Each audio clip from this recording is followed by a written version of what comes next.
حبیب چی و معراج ته پاک الله بللی وو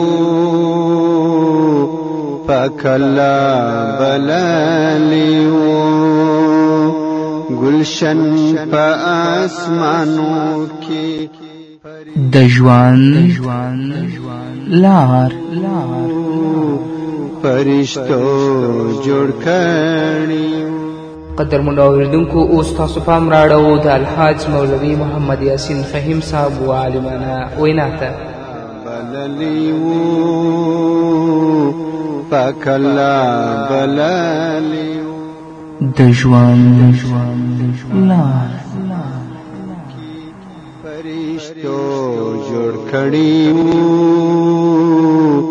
فرشتو جوړ کړي وو ریبار د حق د لوري جبرائیل علیه السلام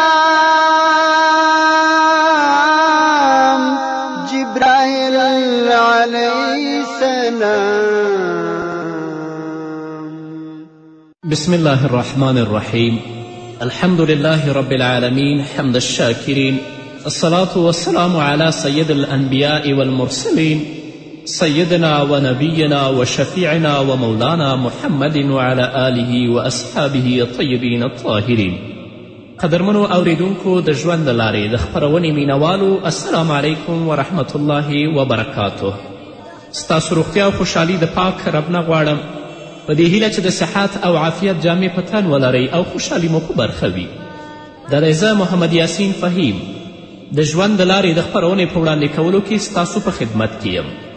زموږ د نننۍ خپرونې موضوع بیا هم ځینې مستند واقعات دي. اوله واقعه، ښځې د خاوند سره بد اخلاقي او مونځ نه کولو باندې د الله رب العزت عذاب. یعنی هغه ښځه چې خپل خاوند سره بد اخلاقي کوي او مونځ نه کوي، الله رب العزت په هغه باندې کوم عذاب راولي، او د دې تر څنګ به یو واقعه هم ذکر کړو. رسول الله صلی الله علیه وسلم د صحابه کرامو په مجلس کې ناست و. نو یوه زړه او بوډۍ ښځه راغله. نو د رسول الله صلی الله علیه وسلم په مجلس کې ډیر سخت وژړل. رسول الله صلی الله علیه وسلم ورته ویلې چې ولې جاړي؟ نو هغې بوډۍ ښځې ورته ویلې چې د الله رسوله، چې زما یوه لور وه چې فلانکي ته مې په نکاح ورکړې وه، دا خاوند نوم یې واخیست، خو څو ورځې مخکې زما هغه لور وفات شوه. نو ما په خوب کې ولیدله خپله لور چې هغه په سولۍ باندې ځوړنده ده، یعنې اعدام شوې ده او ځوړنده ده، او هغه فریاد کوي. ما ورته ویلې چې زما لورې الله رب العزت تا ته ولې دا قسم عذاب درکوي؟ نو زما لور ما ته ویل چې ما به په مانځه کې سستي کوله، نو ځکه الله رب العزت د عذاب راکوي، زموږ خویندې دې متوجه اوسي، د مانځه پابندې شئ. د دنیا ژوند ډیر محدود دی، په خپل وخت باندې خپل مونځ ادا کړئ. الله نه ډیر په عاجزي او په تزورو سره د خپل د ګناهونو معفو غواړئ. خویندو، هغه رنګونه چې تاسو په نوکونو د پښو او د لاسونو لګوړي دا لرې کوئ. دا د الله غضب دی، دا د الله لعنت دی. په دې باندې نه ستاسو اودس کیږي او نه ستاسو غسل کیږي، بیا به الله رب العزت تاسو ته هم دغسې عذاب درکوي. او دې بډۍ بیا ویلي چې ما کتل زما د لور د سر نه د اور شعلې وچتېدلې، د اور لمبې د سر نه وچتېدلې. نو ما ورته ویلې چې بچیه، ستا د سر نه ولې د اور شعلې او د اور لمبې پورته کیږي؟ لور راته دا ویلې چې ما به د غیر محرم خلکو نه د خپل سر نه پټوه. خویندو، دې مسائلو ته ډیر متوجه اوسئ. ډیر په عزت کې او ډیر په عفت کې ژوند تیر کړئ، څنګه چې الله د الله رسول درته ویلي. نن ورځ څه فساد دی په دې ټولنه کې او په دې دنیا کې، الله دې په موږ باندې رحم وکړي. نو د هغې د سر نه د اور شعلې پورته کېدلې. ما ورته ویلې چې ولې؟ نو زما لور راته ویلې چې ما به سر د نامحرمو خلکو نه پټوه، سر به مې لوڅ سو. او دې بوډۍ ویلې چې بیا ما ولیدل چې 2 کسان دي او هغو سره د اور نیزې په لاسونو کې دي، او دا اور نیزې په یو غوږ کې ننباسي او د بل غوږ نه اوباسي. بوډۍ وایي چې بیا ما د خپل لور نه پوښتنه وکړه چې تا ته ولې الله داسې عذاب درکوي؟ نو هغې ویلې چې ما به په کور کې داسې خبرې کولې چې د هغه کور او د کورنۍ غړي به مې یو بل سره دښمني ته اړ کړل. شته داسې ښځې اوس هم زموږ په کورونو کې شته چې د کورنۍ په منځ کې نفاق او شقاق ته وده ورکوي، تل لپاره شیطاني کوي، نو الله به په داسې عذاب کې گرفتاروي. نه، د خپل ژوند خویندو میندو د الله رب العزت د کلام په رڼا کې تیر کړئ، د رسول الله د احادیثو په رڼا کې تیر کړئ چې الله هم ابدي ژوند درته ښایسته کړي. نو د دې په غوږ کې به د اور نیزه نه ایستله شوه او بل طرف ته به وایستله شوه چې ما ترې پوښتنه وکړه ولې؟ نو هغې راته ویلې چې په کور کې به ما داسې خبرې کولې چې د کور غړي به مې او د کورنۍ غړي به مې یو بل سره دښمنان کړل. بوډۍ وایي بیا ما ولیدل چې د اور ګرم سیخونه یې د هغه په سترګو کې منډل، ګرم سیخونه د اور ول هغه به د دې په سترګو کې منډل. نو ما بیا د خپل لور نه پوښتنه وکړه چې الله ولې داسې عذاب تاته درکوي؟ نو هغې راته ویلې چې ما به په دې سترګو نامحرم و غیر محرم خلکو ته کتل. الله دې زموږ په حال باندې رحم وکړي، الله دې زموږ په خویندو او میندو باندې رحم وکړي چې الله به موږ سره څه معامله کوي هیڅ نه پوهېږو. د الله عذابونه ډېر سخت دي. بوډۍ وایي بیا مې ولیدل چې زما د لور ژبه د بیخ نه پرې کړې شوه او هغه یې په ځمکه باندې وغورځوله. ما ترې پوښتنه وکړه چې ولې؟ هغې راته ویلې چې ما به خپل خاوند سره ژبه کوله او هغه ته به مې جوابونه ورکول. هیڅ کله مې د خپل خاوند خبره نه منله چې یوه خبره به راته خاوند وکړه د هغه په بدل کې به لس خبرې ما ورته کولې. نو ځکه الله په دې عذاب کې ګرفتاره کړی یم. هغه زموږ خویندې او میندې چې خاوندان لري د خپل حقوق د یو تر بل تر منځ باندې وپېژني، کنې د الله حساب و کتاب را روان دی. بوډۍ وایي بیا مې ولیدل چې دوه کسان ول چې نهایت بد شکله ول او په بدن یې داسې ویښتان ول لکه د سیخ او هغو سره د اوسپنې دوه کروزونه ول چې زما لور یې هغه د اوسپنو کروزونو باندې وهله او هغه د دې لپاره چې د خاوند د اجازت نه بغیر دا د کور نه وتله او ګرځېدله. نن د کوره سر هغه چادري دروازې غاړه کې ځوړنده ده چې هر وخت ووتلو او چې هر وخت راغلو نه زموږ پلار زموږ نه خبر وي، نه خاوند خبر وي او نه نور د کورنۍ غړي. آیا ته به الله ته نه ورځې؟ الله به ستا نه پوښتنه نه کوي؟ نو بوډۍ ویلې چې د الله رسوله زما امداد وکړه او د دې خوب تعبیر زما څه دی؟ نو محمد رسول الله صلی الله علیه وسلم د دې خاوند راوغوښت او د عذاب قبر مشاهده یې وکړه او خاوند د هغې ټولې غلطي معاف کړې. نو الله رب العزت هغې ښځې ته معافي وکړه او ویې بخښله. نو دا واقعه چې د محمد رسول الله صلی الله علیه وسلم په مخ کې ویل شوې دا زموږ ټولو لپاره عبرت دی، په ځانګړې توګه زموږ میندو او خویندو لپاره. خو بیا هم زموږ ژوند په غفلت کې تیریږي. الله رب العزت دې په موږ باندې رحم وکړي. الله دې موږ ته د نیکو اعمالو توفیق راکړي چې الله زموږ نه راضي شي. خو متاسفانه موږ د دنیا ژوند د دنیا مادیاتو د دنیا لذاتو او خواهشاتو داسې دوکه کړي یو چې د قبر عذاب، د حشر او د نشر راس، دوزخ او د الله حساب و کتاب موږ نه بلکل هیر دی. خو یو ورځ به ورځو الله به زموږ نه پوښتنه کوي. دویمه واقعه د هغه واقعه ده چې څوک د مظلوم مرسته نه کوي د ظالم په مقابل کې. څوک په چا باندې ظلم کوي، هغه مظلوم دی، بې وسه او بې کسه دی او ستا وس هم شته چې د دې مظلوم مرسته وکړي. چې مرسته یې ونه کړي بیا به هم الله ته عذاب درکوي. حضرت عیسی علیه السلام په یو کلي تیرېده. د هغه کلي خلک ډېر پریشانه ناست ول. نو حضرت عیسی علیه السلام پوښتنه وکړه چې تاسو ولې پریشانه ناست یئ؟ حضرت عیسی علیه السلام ته هغه خلک ویلې چې په موږ کې یو نیک سړی وفات شوی دی، د هغې وجې نه موږ خفه یو او تعزیت ته ناست یو. نو حضرت عیسی علیه السلام پوښتنه وکړه چې په کوم ځای کې دفن شوی؟ هغه خلکو د هغه نیک انسان قبر حضرت عیسی علیه السلام ته وښوده. نو حضرت عیسی علیه السلام هغه لپاره د مغفرت دعا د الله نه وغوښتله. او چې کله د قبر په سر لاړه نو حضرت عیسی علیه السلام په هغه باندې د عذاب علامات ولیدل. حضرت عیسی علیه السلام خو دا معجزه وه چې هغه به مړي ژوندي کول. خو د هغه نه یې پوښتنه وکړه چې الله رب العزت تا ته ولې داسې عذاب درکوي؟ هغه ورته ویلې چې یو مالدار سړی و او زما په مخه کې په یو غریب سړي باندې هغه ظلم کوه او زما دومره طاقت و چې دغه مظلوم د هغه ظالم د ظلم نه ما بچ کړی وی.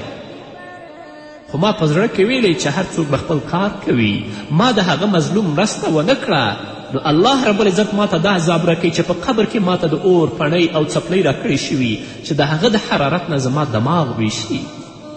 نه قدرمنو اوریدونکو، موږ او تاسو الحمدلله مسلمان یو، د ظلم په خلاف به درېږو، تر خپل وسه پورې به مبارزه کوو او د مظلوم به مرسته کوو. او که داسې په غفلت کې ژوند تیر کړو، زموږ مسلمانان ورونه او خویندې د یو بل غم او درد ته ونه رسیږي، د الله رب العزت د عذاب نه بیا خلاصېدونکي نه یاست. نه، په خپل ټول توان سره، په خپل ټول ځواک سره د الله رب العزت د اوامرو او د الله احکامو ته غاړه کیدئ او حق څرګند خلکو ته ووایئ، د ظالم په مقابل کې ودرېږئ او تر څنګ چې مظلوم دی په هغه باندې ظلم کیږي د هغه نه دفاع وکړئ، د هغه مرسته وکړئ. قدرمنو اوریدونکو، د خپرونې په دې وخت کې راځو لنډې دمې ته، دمې نه وروسته زموږ خپرونه دوام دی. ربار د حق د لوري جبرائیل علیه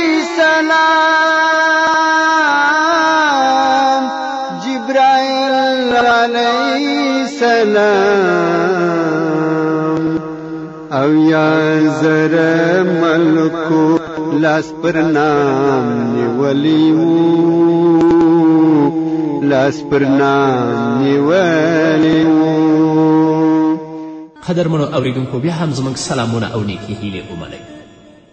هغه واقعات چې محمد رسول الله صلی الله علیه وسلم د معراج په شپه لیدلي، یا د هغو عذابونو لیدل چې رسول الله صلی الله علیه وسلم د معراج په شپه هغه لیدلي وو او کتلي وو. د رجب په میاشته کې الله رب العزت محمد رسول الله صلی الله علیه وسلم د خپل دیدار لپاره او د لویو قدرتونو د لیدلو لپاره آسمان ته وخیجوه، او په دې سفر کې محمد رسول الله صلی الله علیه وسلم ته الله رب العزت د ډیرو مجرمانو عذاب وښوده. دا د دې لپاره چې محمد رسول الله صلی الله علیه وسلم د خپل امت د دې جرمونو او د دې عذابونو نه وساتي. اول، رسول الله صلی الله علیه وسلم په داسې یو قوم باندې تیر شه چې د هغه قوم سرونه به په غټو غټو کاڼو باندې ریزه ریزه شول، په هغه به وټکولی شول. بیا به جوړ شو، او هر کله به چې سر جوړ شو بیا به هغه غټ کاڼی د دې په سر باندې وغورځولی شو، بیا به سر زری زری شه. دا سلسله جاری وه. رسول الله صلی الله علیه وسلم فرمایي چې ما د جبرائیل علیه السلام نه پوښتنه وکړه، من هؤلاء یا جبرائیل، ای جبرائیل دا څوک دي؟ نو جبرائیل علیه السلام ما ته ویلې چې دا هغه کسانو چې دوی د مانځه نه غافل اول، او په نورو روایاتو کې نور توجیحات هم راغلي. نه راشه چې کله مازن اذان کوي د مانځه وخت کیږي، ډیر په اخلاص او صداقت سره الله ته ودرېږه، مونځ وکړه چې د الله د عذاب نه بچ شي.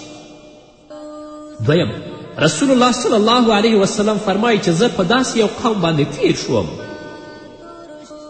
چې د هغو مخصوصه اندامونه په ټوټو باندې ګنډل شوي ول، او د حیواناتو په شان هغوی چغې وهلې، او هغه د جهنم کاڼي به دوی خوړل او د خپل سینو ته به یې ننایستل.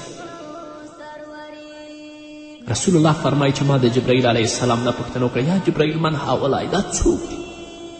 نو جبرائیل علیه السلام راته وفرمیل چې دا هغه کسان دي چې په دنیا کې به د خپلو مالونو زکات نه ورکوه، نو الله رب العزت په داسې دردناک عذاب کې دوی گرفتاره کړي، او د دوی مال به د آخرت په ورځ باندې لوی اژدها جوړیږي، د دوی په غاړه کې به پراته وي، دوی به چیچي او دا به ورته وایي چې انا مالک و کنزک، زه ستا مال او ستا خزانه یم.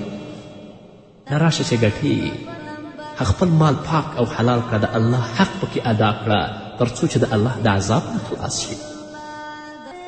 دریم، رسول الله صلی الله علیه وسلم فرمایي چې زه په داسې یو قوم باندې تیر شوم چې هغه قوم ته دوه قسمه خوراکونه پراته ول، په یوې کټوۍ کې پخه شوې او ښایسته غوښه، او په بلې کټوۍ کې هغه بدبویه او سخا او خامه غوښه پرته وه. نو هغوی به دا بدبویه او خامه غوښه خوړله او پخه غوښه به یې نه خوړله. نو ما د جبرائیل علیه السلام نه پوښتنه وکړه چې یا جبرائیل دا څوک دی چې د الله په دې عذاب کې گرفتاره دي؟ نو جبرائیل علیه السلام ما ته ویلي چې دا هغه سړي دي چې الله رب العزت دوی ته حلالې ښځې ورکړې وې، سره د دې بیا هم دوی په بدبختیو او په زنا کې اخته ول. او دا نورې هغه ښځې دي چې الله رب العزت دوی ته خاوندان هم ورکړي ول، خو بیا هم د بدو اخلاقو او فسادو ته دوی مخه کړې وه. نو ځکه د الله رب العزت په دې عذاب کې دوی گرفتاره دي. الله دې په موږ باندې رحم وکړي. څلورم، رسول الله صلی الله علیه وسلم فرمایي چې زه په یو بل قوم باندې تیر شوم چې هغوی د وینو په یو نهر کې پراته ول، او چې کله به کوشش وکړه چې د وینو نهر نه راووځي، نو دلته به د دوی په خولې کې بیا کاڼي وغورځولی شول، بیرته به د وینو په نهر کې پراته ول، او د دوی په ګېډو کې ماران او لړمان ښکاره کېدل.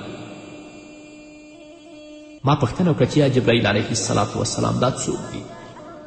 جبرائیل علیه السلام راته ویلې دا هغه کسان دي چې په دنیا کې به د سود معاملې کولې، سود به یې خوړه.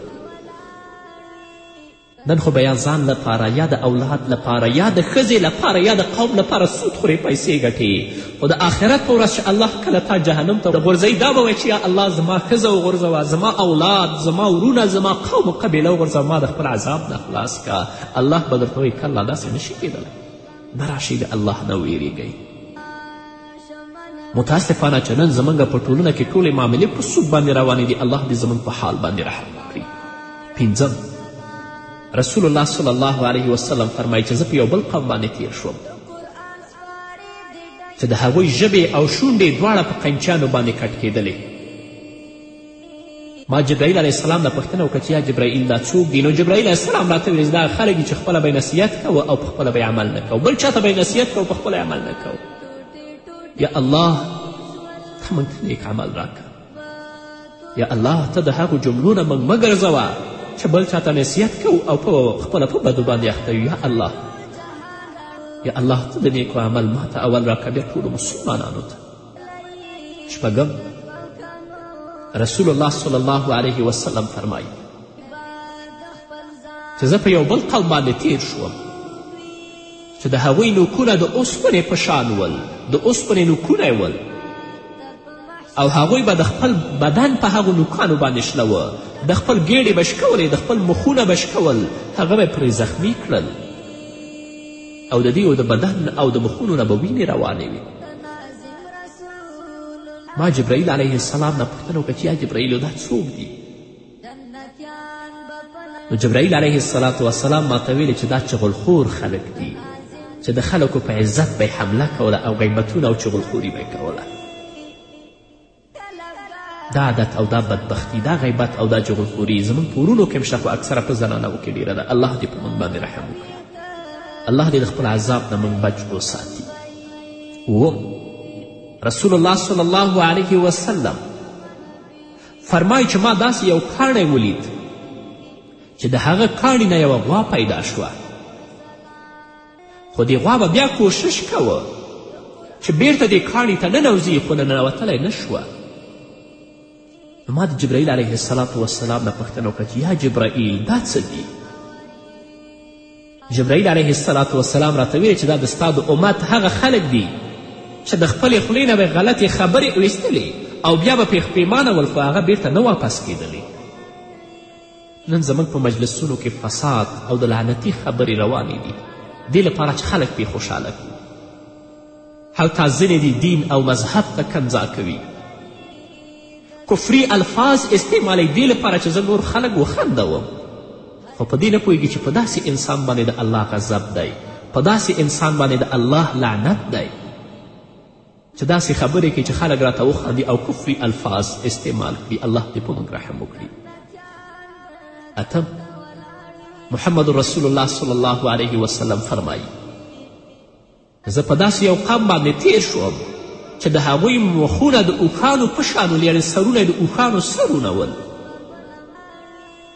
جبرائیل علیه السلام نه پوښتنه وکړه چې یا جبرائیلو دا څوک دي؟ نو جبرائیل علیه السلام راته ویلې چې دا هغه خلک دي چې د یتیمانو مالونه په ظلم سره خوري. ډېر داسې کسان دي چې هغوی د خپل پلرونه له لاسه ورکړي دي، په ډېر ناهیلېتوب او په ناامیدي کې د خپل ژوند تیروي، تل لپاره د خپل د پلار د راتګ او د لیدلو انتظار باسي، خو کله به یې هم ونه وي. او د دې تر څنګ داسې ظالمان هم شته، داسې بدبخت هم شته چې د داسې یتیمانو او مظلومو په حق باندې تیری کوي او حمله کوي هغه مال خوري. الله وایي چې دوی د خپل په زړونو کې اور خوري، بل شی نشي خوړلی. سر به یې د اوښ سر وي، د الله په عذاب کې به ګرفتاره وي. الله دې زموږ یتیمان په خپل حفظ و امان کې وساتي او موږ ته توفیق راکړي چې د یتیم کفالت وکړو، چې د هغه په کفالت باندې الله موږ جنت ته بوځي. هم رسول الله فرمایي چې زه په داسې یوې ښځې باندې تیر شوم چې هغه د خپلو سینونو نه ځوړنده وه او په ډیر تکلیف کې وه. نو ما ویلې چې یا جبرائیل دا څوک دي؟ نو جبرائیل علیه السلام راته ویلې چې دا هغه ښځې وې چې دوی ځان ته خاوندان هم درلودل، خو بیا یې هم د خپل د خاوند په حق کې خیانت کوه، فساد ته یې مخه کړې وه. نو ځکه الله رب العزت په داسې سخت عذاب کې دوی ګرفتاره کړي دي او د الله په غضب او په لعنت کې دا ګرفتاره دي. لسم، محمد رسول الله صلی الله علیه وسلم فرمایي چې زه په داسې یوه زنانه او ښځې باندې تیر شوم چې هغه د خپل د سر ویښتونه ځوړنده وه او د هغې د لاندې د اور لمبې وې چې ټول بدن به یې ورته سوځوه او هغې به چیغې وهلې، فریاد به یې کوه، خو د خپلو ویښتونه ځوړنده وه، د الله په عذاب کې ګرفتاره وه. ما د جبرائیل علیه السلام نه پوښتنه وکړه چې یا جبرائیلو دا څوک دي؟ نو جبرائیل علیه السلام راته ویلې چې دا هغه ښځې دي چې دوی به پرده نه کوله، اسلامي حجاب به دوی نه مراعتوه او د دې پر ځای چې په خپل کورنۍ کې خپل خاوند لپاره سینګار وکړي، دې به پردو خلکو ته اظهار د زینت او د سینګار کوه، بازار ته به وتلې. نو الله رب العزت په دې عذاب کې دا ګرفتاره کړې ده. نو قدرمنو اوریدونکو، مسلمانانو ورونو، په ځانګړې توګه زموږ خویندو، راشئ د الله نه ویریږو.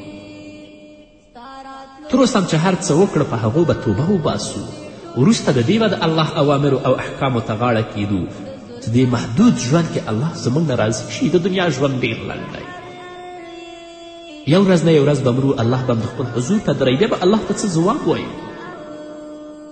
نه، مخکې د دې نه چې الله زموږ سره حساب وکړي، اول به د خپل ځان سره حساب وکړو. د خپل ژوند ټولې شیبې د الله رب العزت د اوامرو او د احکامو لاندې تېرې کړو، هم چې د دنیا عزت هم د آخرت عزت الله زموږ په برخه کړي په دې هیله. نو قدرمنو اوریدونکو، دا وه زموږ نننۍ خپرونه چې ستاسو درانه حضور ته وړاندې کړه.